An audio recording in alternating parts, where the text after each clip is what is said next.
Good evening, students. Best of luck for your exam. This is your schedule. BCom third year का schedule है जो आपके group में already डाला जा चुका है। आपको अपने पेपर्स मालूम हैं कब कौन सा पेपर होना है। This you all know. अब ये जो वीडियो बनाने का बस ये मकसद है कि कई जैसे क्वेरी आ रही है ओल्ड कोर्स न्यू कोर्स के बारे में, ठीक है। तो जो बच्चे अगर पेपर शेड्यूल देके कंफ्यूज हो रहे हैं कि हमको कौन सा पेपर लेना है, कॉलेज में नहीं आए हैं, कभी कॉलेज से कांटेक्ट नहीं किया आप लोगों ने, तो उनके लिए वीडियोस है। और जिनको कोई भी डाउट है ओल्ड कोर्स न्यू कोर्स को लेकर के, उनके लिए वीडियो है, ठीक है। बाकी जिनको क्लियर है वो भी एक बार देख लें, गो थ्रू हो जाएं। जैसा आप सबको पता है कि आपके पेपर्स जो हैं 6 papers are there, okay. 6 papers में जो 4 पेपर्स हैं दे आर कंपलसरी पेपर्स, और जो बाकी के 2 पेपर हैं 5th and 6th they are optional papers, okay. तो अब आपका 25 या कि कल से आपके पेपर स्टार्ट हो रहे हैं। Best of luck. नहीं पढ़ा है अभी भी देख लो, ठीक है। डे पेपर पढ़ के देना। पहला आपका कॉर्पोरेट अकाउंटिंग का पेपर है जो कि आपका टाइम शेड्यूल 7 to 10 है, मॉर्निंग का पेपर है आपका, ठीक। 25, 26, 27, 28 ये कंपलसरी पेपर्स की डेट है, ठीक है। कोई छुट्टी नहीं है आपकी, और आपका लगातार पेपर है, और 7 to 10 इसका टाइमिंग दिया हुआ है। हाँ, जो पेपर्स आपके ऑब्जेक्टिव्स हैं, ये देखिए ऑब्जेक्टिव पेपर आपके 2 पेपर ऑब्जेक्टिव होंगे, 2 पेपर आपके सब्जेक्टिव हैं। तो जो कॉर्पोरेट अकाउंट है आपका वो आप देख रहे हैं सब्जेक्टिव है, जो कि 3 आवर्स का होगा, जो कि पहला पेपर है आपका, जो कि आपका कल है 25 को। देन 26 जो कि वेडनेसडे है, अगेन 7 to 9 है आपका, 7 to 10 नहीं है। 2 घंटे का पेपर होगा। ऑडिटिंग का पेपर है सेकेंड पेपर। और क्यों 2 घंटे का? क्योंकि वो ऑब्जेक्टिव है। That is your second paper, ठीक है। फिर थर्ड पेपर आपका 27 को है, जो कि आपका थर्सडे पड़ेगा। Again the timing is 7 to 10, 3 hours का पेपर है। क्यों? क्योंकि ये सब्जेक्टिव है। अब ये ध्यान रखिएगा, सब्जेक्टिव पेपर आपका 3 आवर्स का होगा, ऑब्जेक्टिव पेपर आपका 2 आवर्स का होगा। इस कन्फ्यूज़न में मत रहना कि ऑब्जेक्टिव आपका 2 घंटे का ऑब्जेक्टिव है आपका पेपर, आपको पहले से दे रहे हैं, पता होगा, फिर भी क्लियर कर दे रहे हैं हम। 7 to 9 और 7 to 10 for subjective and 7 to 9 for objective, ठीक है। अब यहाँ पे देखिए जो आपका थर्ड पेपर है, थर्ड पेपर में आपके 2 पेपर दिए हुए हैं, ठीक है। Money and financial system, project planning and control. जो मनी एंड फाइनेंशियल सिस्टम है ये उन स्टूडेंट्स के लिए है जो एक्स स्टूडेंट्स हैं, जो ओल्ड कोर्स जिनको करना है, और जो न्यू स्टूडेंट्स हैं, जो न्यू कोर्स के अकॉर्डिंगली हैं, उनको प्रोजेक्ट प्लानिंग एंड कंट्रोल का पेपर देना होगा, ठीक है। तो ओल्ड कोर्स वाले जो हैं वो प्रोजेक्ट प्लानिंग एंड कंट्रोल मत दे आइएगा, वो आप एग्ज़ाम में बोलिएगा कि हम ओल्ड कोर्स के हैं, तो आप मनी एंड फाइनेंशियल सिस्टम जो है वो पेपर आपको ऑप्ट करना है, and you have to give that paper. And the students who are current students, fresh students जो हैं उनको न्यू पैटर्न है, कॉलेज में आए हैं, प्रोजेक्ट प्लानिंग कंट्रोल पढ़ाया भी जा चुका है, उसका पेपर आपका है प्रोजेक्ट प्लान सब्जेक्टिव होगा, जो कि आपका थर्ड पेपर है, ओके। देन आपका फ्राइडे को 7 to 9 अगेन ऑब्जेक्टिव होगा, जो कि आप चाहे ओल्ड कोर्स क्यों हो चाहे न्यू कोर्स क्यों, ऑब्जेक्टिव है। ओल्ड कोर्स वालों के लिए आपका कौन सा है? आईटी का पेपर है, इंफॉर्मेशन टेक्नोलॉजी, ठीक है, and it's implications in business. तो आईटी का पेपर है आपका, वो ऑब्जेक्टिव है, ये ओल्ड कोर्स वाले करेंगे ऑब्जेक्टिव का पेपर। और जो प्रिंसिपल्स ऑफ बिजनेस मैनेजमेंट है वो न्यू अगेन वही न्यू स्टूडेंट्स के लिए, न्यू कोर्स वालों के लिए वो। तो आपका जो फोर्थ एंड सेकेंड पेपर है that is an objective paper, and first and third paper आपका सब्जेक्टिव पेपर है। Subjective is 3 hours and objective is 2 hours paper, ठीक है।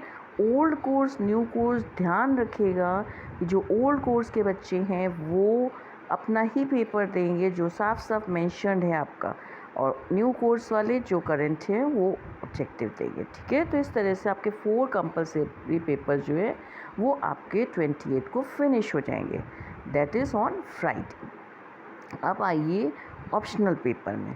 ऑप्शनल पेपर आपका 29 को दिया हुआ है, एक 29 को दिया हुआ है।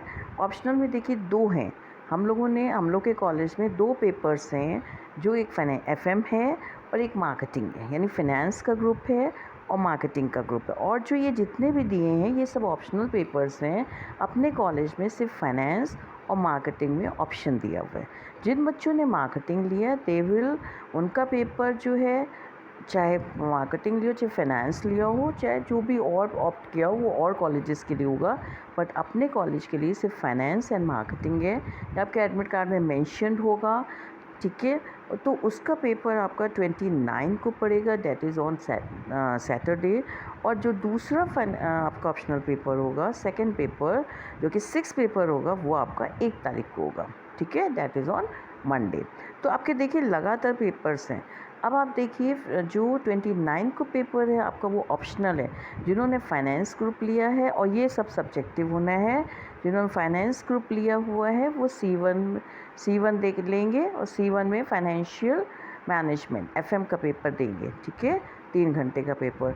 और जिन्होंने मार्केटिंग ली होगा वो प्रिंसिपल्स ऑफ मार्केटिंग का पेपर ऑप्ट करेंगे, जो कि C2 हो जाएगा, और वो भी सब्जेक्टिव। बाकी अपने जो C3, C4, C5 है वो अपने कॉलेज में नहीं है, ठीक है। अगर किसी बच्चे ने लिया है तो वो फिर अपने अकॉर्डिंगली आप उसको देखेंगे। College is not responsible for these rest 3 of papers.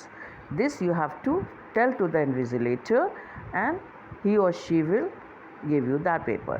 But according to our college only 2 papers have been opted, that is finance and marketing, ठीक है। तो C1 C2 पेपर जो है, जो कि आपका फाइनेंस वाले बच्चे C1 ऑप्ट करेंगे, फाइनेंशियल मैनेजमेंट FM का पेपर, और C2 वाले जो मार्केटिंग लिए हैं वो मार्केटिंग का पेपर लेंगे, प्रिंसिपल्स ऑफ मार्केटिंग। और फिर इसके बाद में इसका जो सेकंड पार्ट होगा वो आपका जो सेकंड पेपर यानी 6 पेपर जो ये 5th पेपर हो गया आपका, जो 6 पेपर होगा वो 1 तारीख को है। अगेन C1 जो आपके फाइनेंस वाले होंगे वो मैनेजमेंट अकाउंटिंग का पेपर देंगे, और जो मार्केटिंग के पेपर होंगे वो इंटरनेशनल मार्केटिंग का पेपर ऑप्ट करेंगे, जो कि C2 हो जाएगा। और फिर C3, C4, C5 again is the rest of the optional papers, ठीक है। तो इस तरह से आपके टोटल पेपर 6 पेपर्स हैं, जो कि आपके लगातार शेड्यूल है आपका। और इस शेड्यूल में आपका सिर्फ संडे लीव मिल रहा है, और संडे को भी व्यावसायिक पाठ्यक्रम है जो आपका नहीं है इसमें, ठीक है। अब इसके बाद में आपका एक एनवायरनमेंट वाला पेपर है, EVS का पेपर जो है, जो कि आपका ये 6th को पड़ रहा है, that is on Saturday show कर रहा है, देखिए 6 को पेपर है मई को, जो कि 11 से 1 में है पर्यावरण अध्ययन। ऑब्जेक्टिव है, ये तो पता ही है आपको। ये उन लोगों को देना है जो फेल हो गए हैं, ठीक है, जिन्होंने 2 साल नहीं दिया है तो इस साल दे दें। ये आपका पेपर क्वालिफाइंग पेपर है, ये देना ज़रूरी है। ये उन बच्चों का है जिनके एडमिट कार्ड में लिखा हुआ है, या जिन्होंने 3 सालों में एक बार भी पेपर नहीं दिया है, ठीक है। और फिर बाकी व्यावसायिक वालों का है। तो आपको जो पेपर देने हैं 3rd ईयर के बच्चे जो हैं, उनको ये 6 पेपर देने हैं। ये डेट शीट है आपकी। अब आप लोग जो हैं कॉल मत करिएगा बच्चे, अगर आपको बहुत ही कोई प्रॉब्लम पड़ रही है तो आप कॉल करिएगा, और वैसे कॉल करने मना नहीं है, लेकिन आपको कोई प्रॉब्लम पड़ रही है तभी आप कॉल करिएगा, अदरवाइज़ कॉल मत करिएगा, ठीक है। तो मैंने देखिए ओल्ड और न्यू का आपको डिफरेंस बताते हुए ग्रुप में ये वीडियो बना दिया है, और आप इसको सब्सक्राइब लाइक ज़रूर कर दीजिएगा, जिससे अगर हम आगे कोई ऑब्जेक्टिव क्वेश्चंस देना चाहेंगे तो हम ग्रुप में नहीं डाल करके आप उसको ईज़िली जो है यहाँ से ले सकते हैं। आपके पास नोटिफिकेशन आ जाएगा और आप जो है उसको ले लेंगे, ठीक है। Okay, thank you again. आपके लिए बेस्ट ऑफ लक है, और अच्छा पेपर करिएगा, बहुत मन से पेपर करिएगा, कुछ छोड़ के मत आइएगा। और well wishes from all the teachers. Okay, corporate account का पेपर है, सर ने ऑलरेडी कई वीडियोस डाले हुए हैं, कॉलेज में भी काफ़ी पढ़ाया है।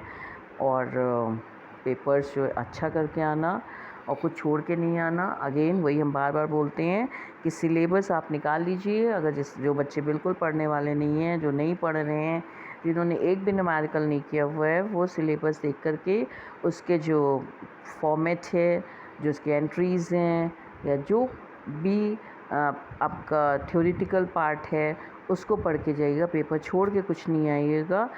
वो एक एक क्वेश्चन जो है अटेम्प्ट करके ज़रूर आएगा। अगर आप सॉल्यूशन नहीं सॉल्व कर पा रहे हैं तो थ्योरी अटेम्प्ट करिए, थ्योरी भी नहीं कर पा रहे हैं तो प्रोफॉर्मा बेस पे जाइए, एंट्री बेस पे जाइए, लेकिन आप पेपर जो है पूरा करके आइए, जिससे टीचर आपको मार्क्स दे पाएगा। अगर आप छोड़ के आएंगे तो we are not able to give you marks. ठीक है, ओके, थैंक्स। अब आप अपनी पढ़ाई की, कल के पेपर की तैयारी हो ही चुकी होगी, जो नहीं हुई है थोड़ी बहुत रहेगी, आप करिए, आपका पेपर बहुत अच्छा होगा। ठीक है, ओके, थैंक्स।